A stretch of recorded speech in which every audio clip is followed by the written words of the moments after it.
Hello guys, welcome to our own YouTube channel. आज हम rationality और इरैशनैलिटी जो कर रहे थे उस टॉपिक को ख़त्म कर देंगे। नेक्स्ट हम फिर फेरे सीरीज शुरू करेंगे। ठीक है, दो थ्योरम हैं, दोनों ऑलमोस्ट सेम हैं, थोड़ा सा एक रैशनल है और एक इरैशनल नंबर पे है। ठीक है, तो आज सिर्फ दो थ्योरम्स को ही कंप्लीट करेंगे, देन फेरे सीरीज करेंगे और फिर आई मे बी इसके बाद ये इस टॉपिक से रिलेटेड जो है 2 से 3 लेक्चर में भी लगेंगे और फिर ख़त्म हो जाएगा। ये रैशनैलिटी और रैशनैलिटी जो है वो आज के लिए होगा। देखते हैं रैशनल और इरैशनल पे based. Let alpha be any rational number, theorem है रैशनल नंबर के लिए। नेक्स्ट थ्योरम ऑलमोस्ट सेम है बट इरैशनल नंबर के लिए। Let alpha be any rational number, then there exists only a finite number of pairs of integers xy such that x is greater than 0, GCD of xy is 1 and alpha minus y by x का mode is less than 1 by x square।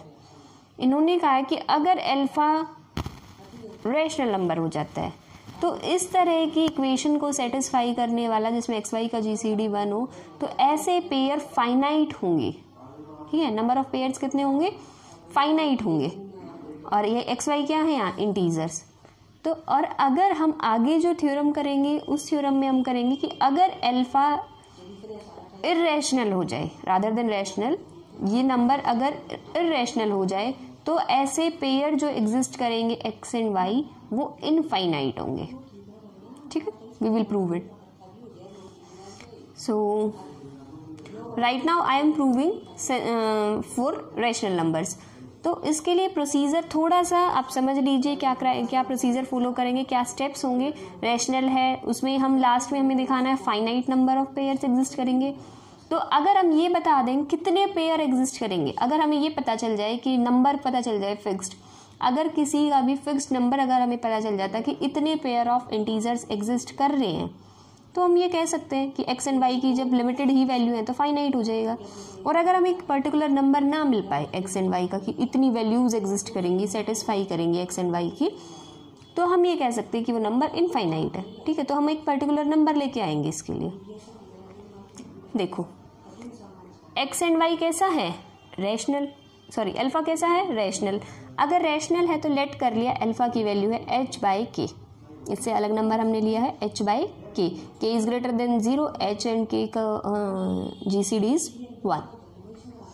ठीक है, अगर alpha की value h by के हम value put करते हैं alpha की, तो अल्फा के लिए हम पूरा का पूरा मोड जो हम जैसे alpha minus y by x लिया था, अगर अल्फा माइनस h बाई के की वैल्यू निकालने लग जाए तो वो 0 के इक्वल हो जाएगी एंड लेस देन 1 बाई के स्क्वायर। ठीक है, मतलब h बाई की है। ठीक है, y की जगह जो है वो h रखा हुआ है, x की जगह जो हमने k रखा हुआ है। तो यहाँ अगर हम पुट करके देखें अल्फा में h बाई की, y की जगह h और x की जगह अगर हम k रखते हैं तो ये इक्वेशन बन जाती है। ठीक है, तो हम ये कह सकते हैं कि इसमें अगर हम x और y की जगह अगर अल्फा की वैल्यू ये है तो इससे हमें ये पता चल गया कि h बाई के जो है, अगर अल्फा की वैल्यू ये है तो h बाई के एक ऐसा h और k ऐसा एक हमें पेयर मिल गया जो इस इक्वेशन को सेटिस्फाई करेगा। ठीक है, ठीक है, तो एक पेयर तो पक्का मिल गया है हमें कि एक पेयर कौन सा मिला है? h और k, जो इस इक्वेशन को सेटिस्फाई करेगा। Just wait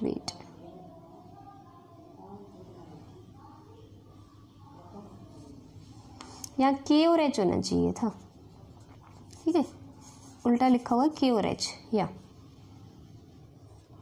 now let mod of alpha minus y by x is less than 1 by x square such that x is greater than 0 and GCD of x y is 1। ये हमने late कर लिया है। अब हम ये दिखा देंगे कि इस तरह की कंडीशंस को सेटिस्फाई करने वाले, इस इक्वेशन 1 को सेटिस्फाई करने वाले सिर्फ फाइनाइट नंबर ऑफ इंटीजर्स के पेयर मिलेंगे, मतलब finite number of x and y मिलेंगे। अगर हमें फाइनाइट नंबर ऑफ दिखाने हैं तो हमारा काम प्रूव हो जाएगा, क्योंकि फाइनाइट दिखाने के लिए हम ये क्या बोल रहे थे कि क्या करेंगे? फाइनाइट दिखाने के लिए हम करेंगे कि हम एक पर्टिकुलर नंबर ले आएंगे कि इतने number of x and y pair exist करेंगे। ठीक है, अगर पर्टिकुलर नंबर मिल जाता है तो हम कह देंगे कि फाइनाइट है, और अगर ये मिल ही नहीं पा रहा है तो हम कहेंगे इनफाइनाइट है। सो मूविंग, एलसीएम लिया, x कैंसिल हो गया अप टू दिस, मॉड का ओपन हुआ एक तरह से, तो -1/x और 1/x के बीच में ये वैल्यू लाई करेगी, माइनस से मल्टीप्लाई किया हुआ है तो ये इक्वेशन आ गई है। अल्फा x को दूसरे साइड ले गए तो प्लस का अल्फा x हो जाएगा दोनों साइड से, ठीक है। लुक या where y lies in the interval 2/x is less than, y किस इंटरवल में है, इंटरवल की लेंथ में है 2/x, आप मतलब वैल्यू निकाल के और चेक भी कर सकते हैं। अल्फा x से अल्फा x कैंसिल हो जाएगा, 1/x प्लस 1/x 2/x, और 2/x is less than and equals to 2 because x is greater than 0। जब भी डिनोमिनेटर ग्रेटर देन 0 होगा 2/x जो है वो पूरा नंबर जो है वो लेस देन 2 से, ठीक है। So x y can have at most 3 values, maximum 3 values ही हो सकती हैं। हम इसको ये भी तो लिख सकते हैं 2/x की वैल्यू इज लेस देन 3, एक तरह से लेस देन इक्वल्स टू 2 है तो x y can have at most 3 values. अब इन्होंने क्या किया है, अल्फा को सेट किया है इक्वेशन नंबर 1 में ऊपर h/k, ये वैल्यू पुट की, अल्फा की वैल्यू क्या पुट की, h/k, h/k यहाँ वैल्यू पुट की, -y/x is greater then 1/x²। इस चीज़ को सॉल्व किया है, इसको आप ये चीज़ जो है वो रिवर्स करके लिखी हुई है सिर्फ, ठीक है। h/k माइनस y/x, एलसीएम लिया है, एलसीएम लेने के बाद हमें ये पता है hx minus y k is not equals to 0, then mod of hx minus y k is greater than equals to 1। ये इसकी वैल्यू इक्वल्स टू 0 नहीं है, अगर इसकी वैल्यू इक्वल्स टू 0 नहीं है तो इसका मतलब इसका मोड पक्का 1 या 1 से बड़ा होगा, ठीक है। नेगेटिव का भी नंबर अगर आ जाता है इसकी वैल्यू तो मोड तो पॉजिटिव ही आएगा, ठीक है, क्योंकि x, y, h और k सारे के सारे क्या हैं, इंटीजर्स। अब यहाँ से चेक करते हैं 1/x² is greater than 1/kx, x से x कैंसिल हो जाएगा, इनवर्स कर दोगे k is greater than x, ठीक है। I hope you got it till now. Now you have to show the exact values कितनी एग्जिस्ट करेंगी। अब हमें पता चल गया है x की वैल्यू कितने से छोटी है, k से, ठीक है। x की वैल्यू कितने से छोटी है तो x कितने मैक्सिमम कितनी वैल्यू 0 से बड़ी है, k से छोटी है। तो मैं आपको पूरा रिटर्न में दिखा दूंगी, पहले आप समझ लीजिए इधर कि x की वैल्यू 0 और k के बीच में लाई कर रही है, ठीक है। और x एंड y कैसे हैं, इंटीजर्स हैं, तो 0 और k के बीच में अगर लाई कर रही है तो मैक्सिमम कितनी वैल्यूज हो सकती हैं वहाँ, k-1 एटमोस्ट, k-1 वैल्यूज को सेटिस्फाई कर सकता है x की वैल्यूज। अब जितनी पेयर इसके होंगे तो हम ये कह सकते हैं कि टोटल जो पेयर होंगे x एंड y के वो मैक्सिमम की वैल्यूज कितनी एग्जिस्ट करेंगे, 3 × k-1, k-1 तो इधर से आई थी, यहाँ से कितनी आई थी x एंड y के एटमोस्ट 3 वैल्यूज आई थी, तो 3 × k-1, वहाँ से k-1 वैल्यूज आई थी x के लिए, ठीक है। तो पेयर के लिए क्या हो जाएंगे 3 × k-1। I hope you got it, so just wait, I will show you the written material. So you can see that's how it is written here in the 2 to 3 lines. So the pair x and y can take at most maximum कितनी values वो ले सकता है 3 × k-1, कि हमें पता चल गया कि 3 × k-1 values वो ले सकता है मैक्सिमम, इससे ज़्यादा नहीं होंगी। अब एटमोस्ट इतनी वैल्यूज़ हैं, ये नंबर तो फाइनाइट है, इससे कम तो सारे जितने भी नंबर आ जाती है अगर वैल्यूज़ तो वो भी फाइनाइट होंगी।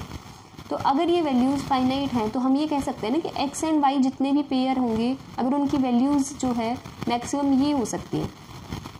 ये एक नंबर आ गया पर्टिकुलर, और मैंने कही थी जब भी कोई पर्टिकुलर नंबर आपके पास आता है तो हम ये इससे शो कर सकते हैं कि फाइनाइट है ये वैल्यू, ठीक है। तो अब हम यहाँ लिख सकते हैं so there exist a finite number of pair of integer x and y such that x is greater than 0, GCD of x and y is 1 and satisfying the given condition.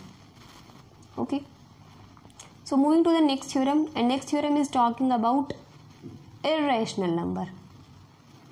Last theorem is about when alpha is rational number. Now I am talking about when alpha is irrational number. Then there exist infinitely many pairs. You have to focus on the two words this and this. When alpha is rational, then there exist finitely pairs, and when alpha is irrational there exist infinitely many pairs x and y satisfying this and GCD of this is 1. Okay, अब देखो alpha minus y by x. I hope it's clearly visible to you. Yeah, I know that there exist at least one pair x and y satisfying 1. इसको satisfy करने वाला at least एक pair तो exist करेगा ही करेगा, कम से कम एक तो ज़रूर करेगा. एक्स एंड वाई की एक्स एंड वाई, एक पेयर एक्स एंड वाई का ऐसा ज़रूर एग्जिस्ट करेगा जो इस इक्वेशन को सेटिस्फाई कर देगा. If possible let number of pairs x and y satisfying 1 be finite and these be this this and this. इसको हम कॉन्ट्राडिक्शन से प्रूव करेंगे. हमें प्रूव करना है इनफाइनाइटली मैनी पेयर्स एग्जिस्ट करेंगे एक्स एंड वाई के.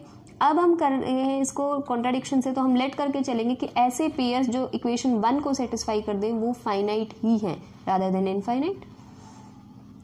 तो फाइनाइट प्रूव किया और ये भी बता दिया वो फाइनाइट पेयर कौन से हैं, x1 y1 x2 y2 up to xr yr.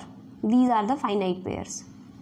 So let epsilon i एक फिक्स करते हैं, सेट करते हैं एप्सिलॉन i की value mod of alpha xi minus yi. ये याद ना रहे तो थोड़ा सा ये कर लेना कि एलसीएम लेके जो न्यूमरेटर आए ना उसकी वैल्यू पुट करनी है ith टर्म्स में. ठीक है. Then each epsilon i is greater than 0 because of mod. Since alpha कैसा नंबर है, इर्रेशनल. ठीक है, अल्फा इर्रेशनल है. Let epsilon is less than minimum of epsilon 1. यहाँ से वैल्यूज आएंगी, r वैल्यूज आएंगी. यहाँ से अगर तुम वैल्यूज पुट करोगे तो i की वैल्यू 1 to r है. तो एप्सिलॉन 1 एप्सिलॉन 2 एप्सिलॉन 3 अप टू एप्सिलॉन r तक वैल्यूज आएंगी. इन सब का मिनिमम हमने मिनिमम से भी छोटा नंबर एक एप्सिलॉन ले लिया. और t एक ऐसा इंटीजर लिया है, जस्ट वेट, t एक नंबर लिया है, t is greater than 1 by epsilon. Then there exist integer x and y such that 0 is less than x is less than equals to t and GCD of x and y is 1 and the given condition. Mode of alpha x minus y is less का mode is less than 1 by t and 1 by t is less than epsilon. Also alpha minus y by x का mode is less than 1 by tx is less than 1 by x square because t is less than x. Sorry. x is less, x is less than t. 1 by x is less than 1 by t. x is less than t, so 1 by x is greater than 1 by t. So because of this 1 by tx is less than 1 by x square. This pair x and y, let me show you. This pair x and y satisfy 1 but mode of alpha x minus y is less than epsilon. इसकी value किससे छोटी है, ठीक है, epsilon से. और x and y कैसा है, जो इक्वेशन 1 को सेटिस्फाई कर रहा है. सो ये पेयर जो x एंड y है वो तो हमेशा किसी भी xi और yi जो पेयर हमने लिए थे फाइनाइट नंबर, उनमें से किसी के भी इक्वल नहीं आया x और y. ठीक है. अब हमने तो ये कहा ना कि एक्स वाई जो है वो 1 को सेटिस्फाई कर रहा है. एक्स वाई जब इस वैल्यू में पुट कर रहे हैं तो लेस देन एप्सिलॉन आ रहा है, लेकिन ये एक्स वाई जो है इनमें से किसी एक में से भी नहीं है. ठीक है.